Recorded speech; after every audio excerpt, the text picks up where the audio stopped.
You need to be more like a dog. We don't need a bunch of cats in here looking in the mirror. Do I look good? I got my extra bands on. I got my other shoes on. We need more dogs. We got those Cleveland Browns browning it up. How we feel about the Browns, Jay? I love Quinshon Judkins. I do. My heart. I love Quinshon too. I hate seeing good players go to this organization. I really do. You know what the worst thing that happens in draft eval is? The fact that the Browns are always picking top 10. Well, that, but like from just the player standpoint, you watch a player who's like ranked in the 150s. Let's just say Carson Schwessinger. And you're like, man, I like this guy a lot. I think he can go top 75. I think I'd take him in the top 75. Yeah. Big fan. Then that player goes number 33. And you have to flip from being a lover to a hater because it's like, I way love too the early. 33? Which I think is going to be a good player, but just linebacker at 33, like light linebacker who weighed like 220 pounds. I don't know. But like, let's get to the roster. I don't want to harp too. I don't want to start too negative on this. So it's hard. We have 5 quarterbacks here. Well, I guess technically only 4 because Watson has no shot at playing this year. Oh, yeah. Yeah, Watson's dunzo. He'll probably never play again. All right. Joe Flacco, the GOAT. Mm-hmm. Kenny Pickett, small hands. Hey, they're bigger than some things. They are bigger than some things. Dillon Gabriel, Shedeur Sanders. I mean, looking at this quarterback room,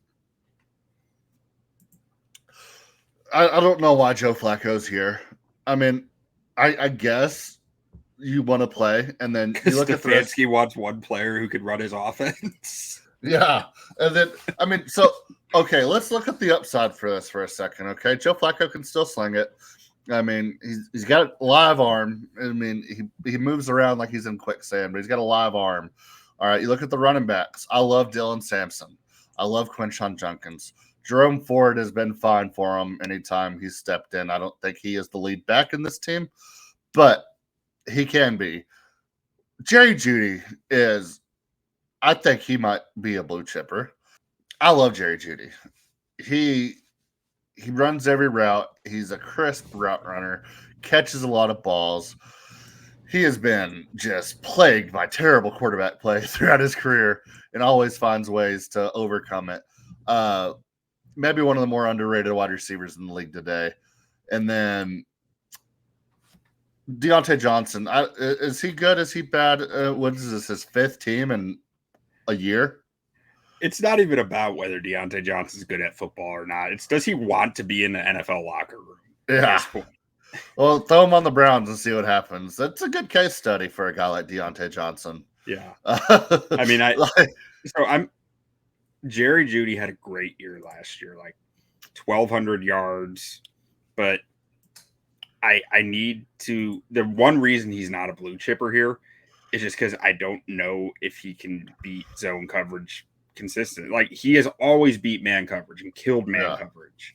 But, like, that zone question has been looming his whole career. And, like, I need to see it again. I need to see him do it again before I can put him in there. Yeah. So, I mean, I just keep looking at you spent you're a team that needs a lot. You spent 4 picks on quarterback and backup quarterbacks and running backs, and 33rd overall on a linebacker. Hey, Quinshon was a great pick.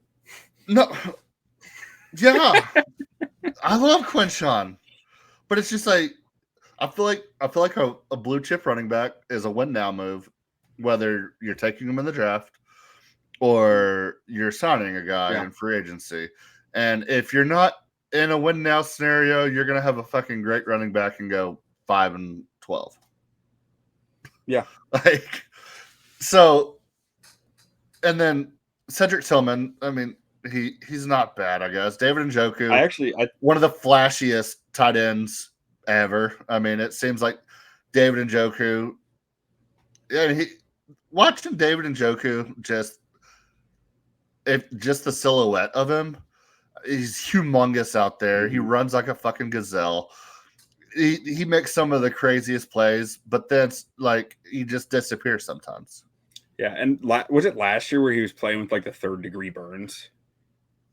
Maybe it sounds right. I think it was like a cooking fire or something. He got 3rd-degree burns all over his face and body, and he was hanging out with Freddie, I guess. Yeah, hanging out with Freddie from the kitchen. On Cedric Tillman, I really like Cedric Tillman.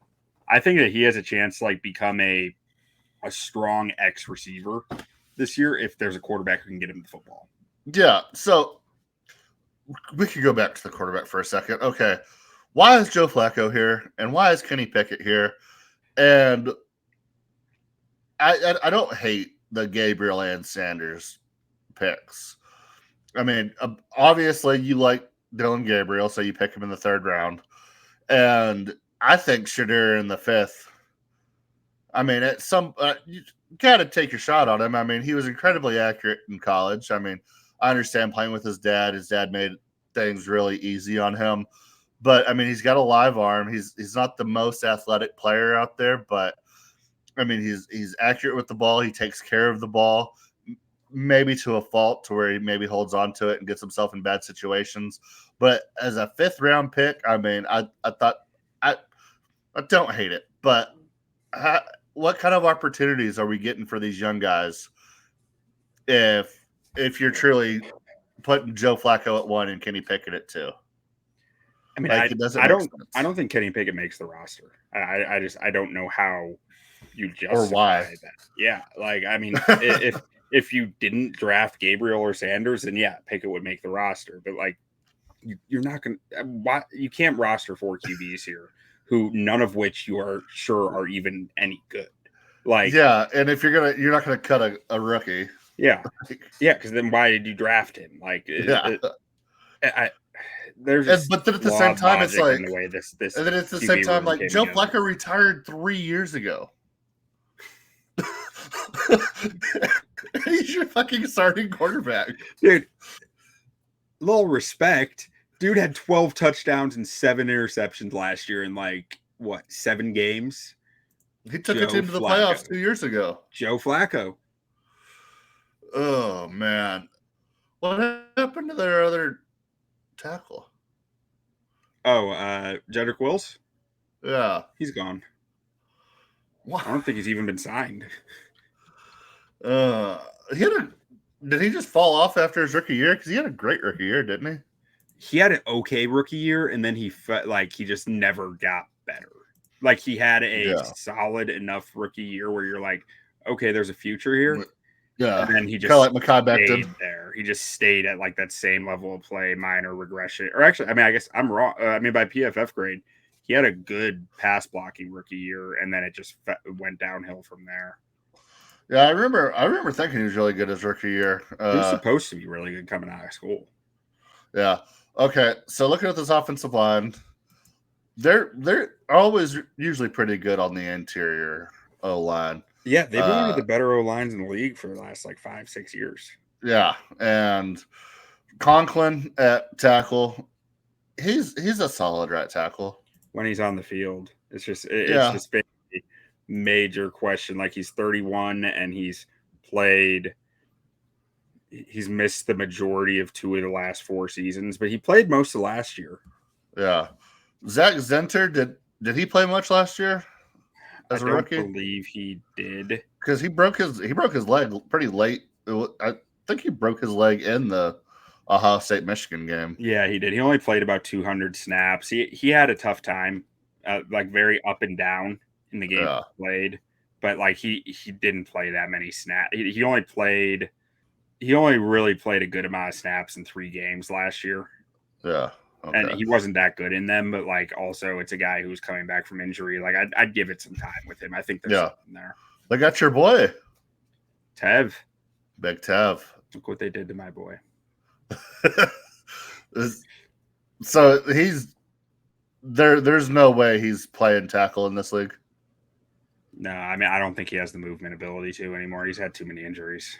Yeah. So, And I mean, frankly, pretty I didn't really agree with his PFF grades last year. well, I thought that they were doing him some favors, not literally, but like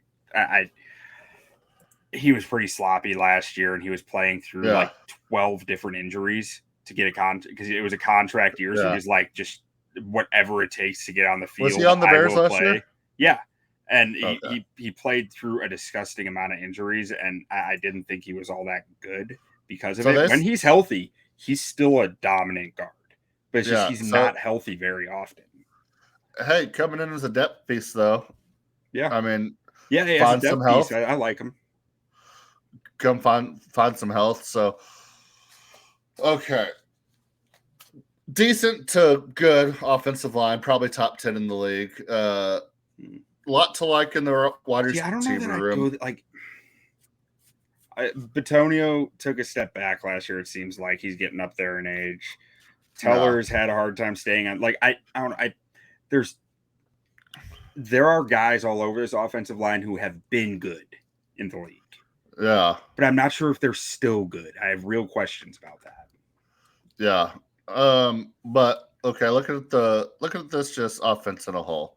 I mean, if you put a top 20 bona fide quarterback on this team, like let's say who's like a certifiable like top 20 guy, like a Geno Smith. How would you feel about this team, this offense if Geno Smith was the quarterback?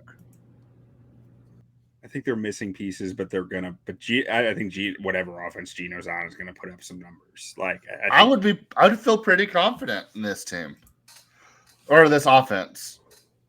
Let's say a guy like Kirk Cousins. Kirk Cousins could run Stefanski's offense. I know that. Yeah, I mean, what are we? Why isn't he on this team? Because I think they might be tanking. But you have so much talent here, and if you're tanking, why do you bring in Joe Flacco? Joe Flacco's going to fucking find a way to win. That's true. I don't know. And drafting Quinshon Judkins, like that was my argument about it. It's like, well, yeah, you may be tanking, but I mean, if Quinshon Judkins goes out there and runs for 1,700 yards and 20 touchdowns, like, and he could do it. I mean, Stefanski's not tanking. No, no, he's not. Yeah, I don't know. It's Stefanski. If he left the Browns organization tomorrow, how many?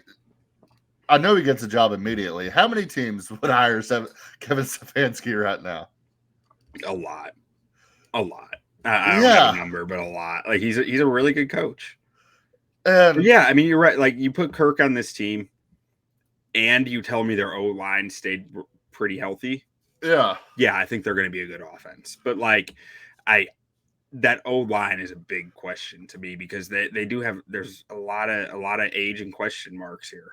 Yeah, it just infuriates me really more than anything else. Cleveland Browns.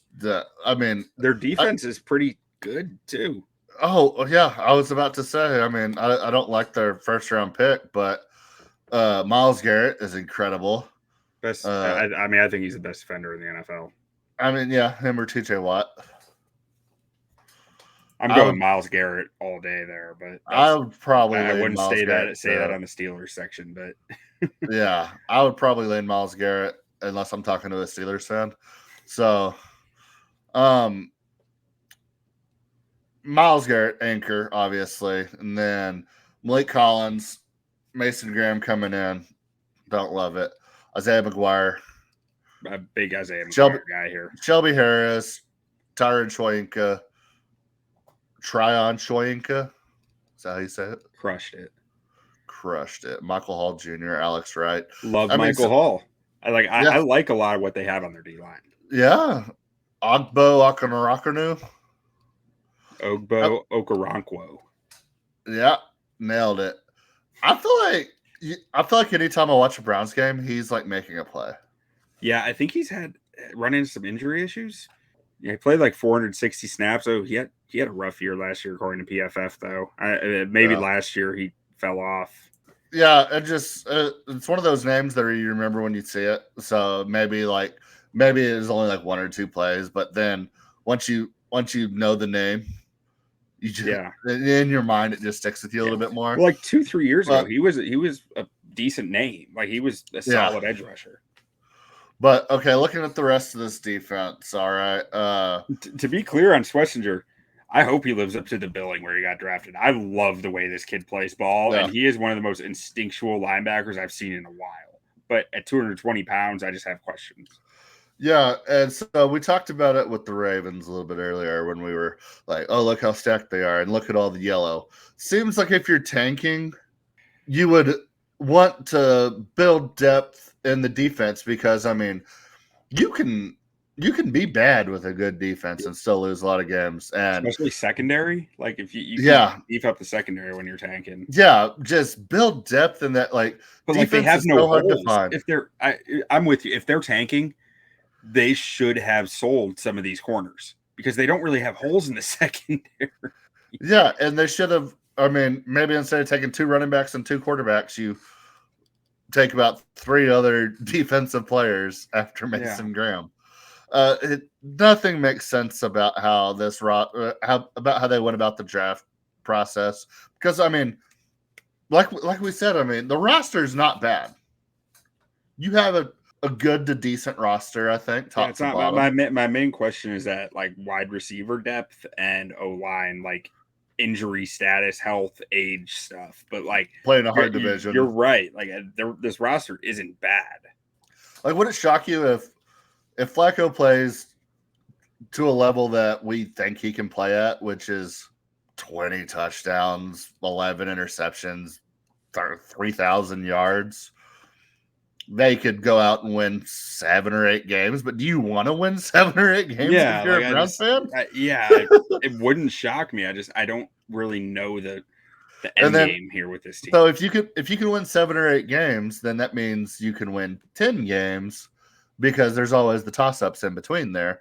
So like we're at a 5.5 win total here.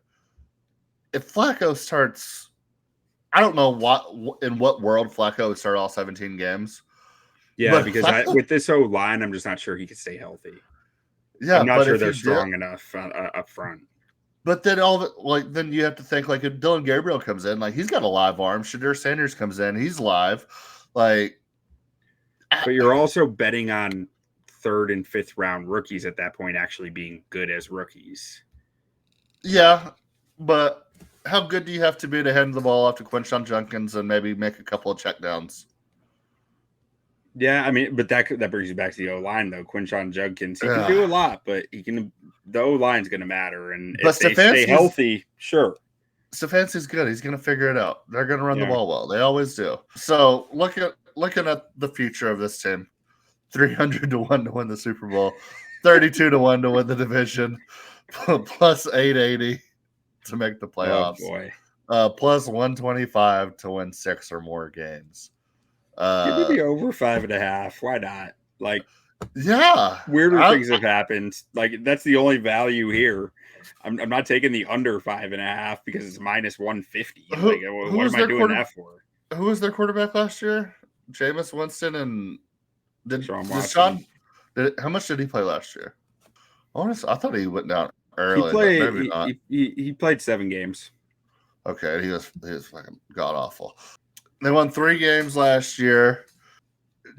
Okay, so I'll go back to it again. This fucking quarterback room is a disaster. If you're trying to lose games, do it in the most fun way possible and just start Jameis Winston all 17 games. It'll be must-see TV every week. Here's a question. At what point with this team in this locker room is losing just okay? Where, like, at what point has it seeped into this team that it's okay to lose football games? It won't matter. Because I feel like that's a real thing in the NFL. I think it can be. I don't think with the coaching staff and guys like Myles Garrett, who's seen a little bit of success in this league, I don't think they let that seep in, which is crazy for a franchise historically as bad as the Browns are, you would think. But yeah, I mean, under Stefanski, they haven't been they've been competitive. He's won coach of the year twice. Yeah. Yeah, Myles Garrett's got to be tired of their shit. I mean, he was begging for a trade, and then they paid him $1 billion, and he's like, okay, I guess I'll stick around. Next year, will they give Stefanski a quarterback he actually wants?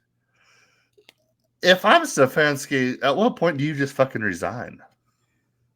He just signed a contract extension last year, I think. Yeah, I mean, they'd be stupid to fire him, but like, well, that's what I mean by like, when does the complacency start to stick? Because it's like, he's like, I'm losing it. I just signed an extension. Like, I'm comfy. My kids like it here. Like, I'm like, no, his kids don't like it there. Nobody likes Cleveland. That's a good point.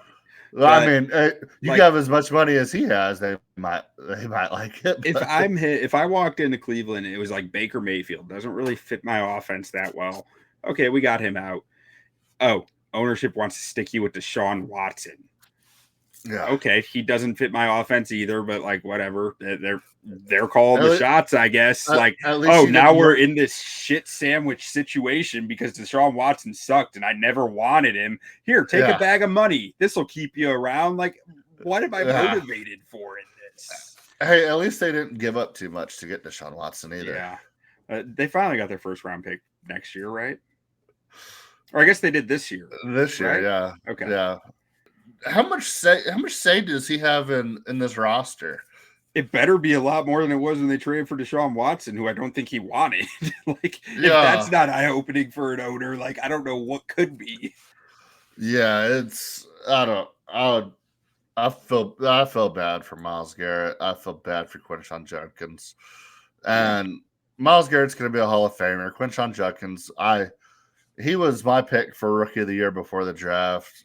I don't know if I can hold on to that. I wanted the Bears to get Quinshon so bad, like a few picks later than he went. Yeah, that's how it goes. But I don't know. Joe Flacco, baby. Elite. I'll take over 5.5. Fuck it. Joe Flacco. There's nothing else to bet here in my mind. Joe Flacco's going to go out there and bring this team to 6-0 to start the season. They'll be picking like number 9. Yeah, no, they're gonna. Joe Flacco's gonna play really, really well early. They're gonna win 5 or 6 games in the first 10 weeks, and then they're gonna get mad and bench him and bring in Dillon Gabriel, and he's gonna win 2 or 3 games just so they can pick like 14th. Remember when Baker Mayfield was like a religion in Cleveland? He beat the Steelers in the playoffs. Yeah. And then they ran him out of town. I'm sorry, Cleveland fans. I don't know if you deserve it. I'm sorry, but I'm sorry. Like, this sucks. If you were one who ran Baker out, I don't know if you deserve the I'm sorry. But like, also, Baker did kind of suck for some time there. So he was hurt. He was hurt. They did almost win the World Series. Yeah. They were up 3-1. Yeah, in the 9th inning. They were leading. The 9th inning. Game 7. Yeah.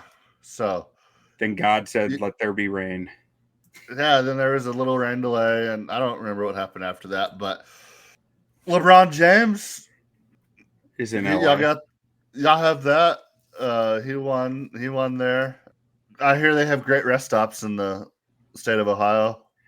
Some things to be excited for as a Cleveland sports fan. You almost won the World Series one time.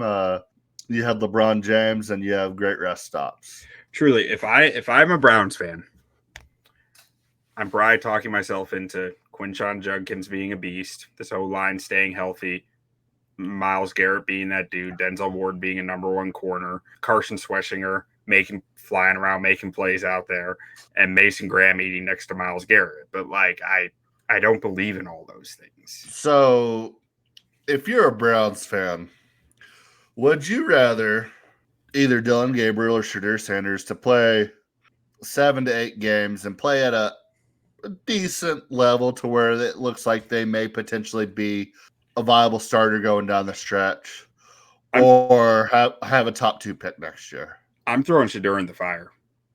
Shedeur starting. That's what I would do. Because I don't have time. If I'm going to have the number 1 pick next year or a top 5 pick, I don't have time to say supposedly there's going to be it, but I don't know yet. I need to find out as fast as possible. Dillon Gabriel, I'm willing to wait on because I just don't think the ceiling is there. But with Shedeur, I need to find out what this kid has right away because I don't have time to wait. We're looking at 3 quarterbacks next year as of right now that look to be top end first round picks. We see it every year. Probably one of those guys is going to fizzle out, but we'll see possibly 2, maybe more kind of rise to the top. I think we're going to see a decent quarterback draft next year. And especially, I mean, Cam Ward this year. And really, I mean, maybe you can get excited about a couple of other guys in the draft. I don't know. But Dillon Gabriel, Shedeur Sanders goes out there and plays well enough. You think there might be a future, but you miss out on a top 3 pick. It's just such a hard situation to be in. I just hate the way they use their assets. Like, I don't know. It's tough because, again, like, I loved Harold Fannin Jr. I don't like him on this team with the structure they're in because I just think he needs strong structure to really develop. And I don't know how this offense can have strong structure unless Stefanski just like isn't coach of the year again for the 3rd time, which maybe he can be that guy. Maybe he will be. I'm sorry, Cleveland. I'm at a loss. Yeah, we're taking the over, but we're definitely sleeping on you. Yeah. All right. Does that wrap the show? I think that wraps the show. All right.